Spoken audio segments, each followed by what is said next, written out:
Good afternoon everyone. मेरा नाम राकेश है और मैं गवर्नमेंट कॉलेज बरवाड़ा का छात्र हूँ।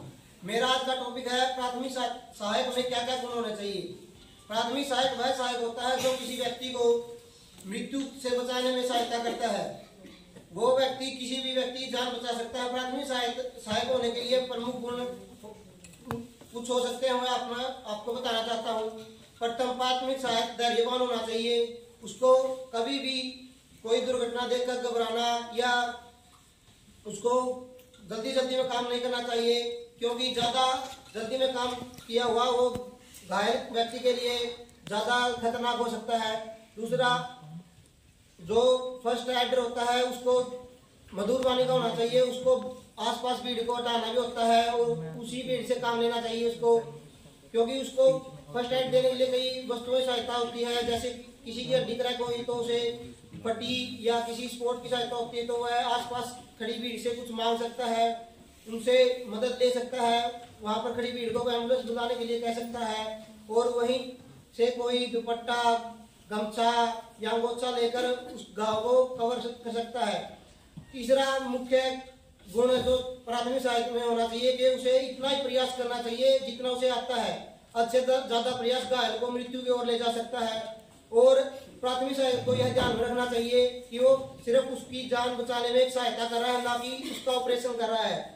वह एक प्राथमिक सहायक है, ना कि एक डॉक्टर। तो उसे अपनी क्षमता से ज्यादा कुछ भी कोशिश नहीं करनी चाहिए। प्राथमिक सहायक को घायल को कैजुअलिटी जो हमारी होती है उसको कारण से दूर करना चाहिए। यदि कारण हमसे दूर नहीं हो रहा तो हम कैजुअलिटी को दूर ले जा सकते हैं। जैसे किसी गाड़ी एक्सीडेंट हुआ है तो हम गाड़ी को सरका नहीं सकते, लेकिन हम घायल को दूर ले जा सकते हैं।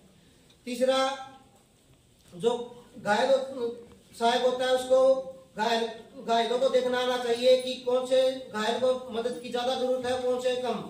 जो बेहोश पड़ा है उस व्यक्ति को पहले संभालना चाहिए और जो चिल्ला रहा है उसको बाद में, क्योंकि जो बेहोश पड़ा है उसको इंटरनल ब्लीडिंग हो सकती है और उसकी जान जाने के चांसेस ज्यादा होते हैं कि उसके पास समय कम होता है। लेकिन जिसकी ब्लीडिंग हो रही है उसके पास 10-15 मिनट का टाइम होता है, इसे और उसके जान जाने के चांसेस भी कम होते हैं, क्योंकि जान जाने के लिए शरीर में 2 या 3 लीटर ब्लड निकलना चाहिए। उसमें निकलने में टाइम लगता है, कई बार 10-15 मिनट, कई बार 1 घंटा भी लग सकता है। लेकिन जिसके अंदर इंटरनल ब्लीडिंग होती है उसको ज्यादा से ज्यादा 5 या 10 मिनट लगती है, क्योंकि ब्लड इंटरनल ऑर्गन में चला जाता है तो ऑर्गन काम करना छोड़ देता है, जिससे जान जा सकती है। तीसरा, जो प्राथमिक सहायक होता है उसको फर्स्ट एडर को घायल को डॉक्टर के पास छोड़ने तक उसके पास रहना चाहिए, क्योंकि अगर उसको गाड़ी में उठाकर चला जाता है तो क्या पता उसके गाड़ी में भी कुछ हो जाए या इंटरनल ब्लीडिंग हो रही हो, हमें पता ना हो, गाड़ी में इंटरनल ब्लीडिंग चालू हो जाए तो इससे उसकी जान को खतरा हो सकता है। तो इसलिए जब भी फर्स्ट एडर जाए तो उसे डॉक्टर के पास छोड़कर फिर आना चाहिए। धन्यवाद। Thanks flag goes to Health 2020.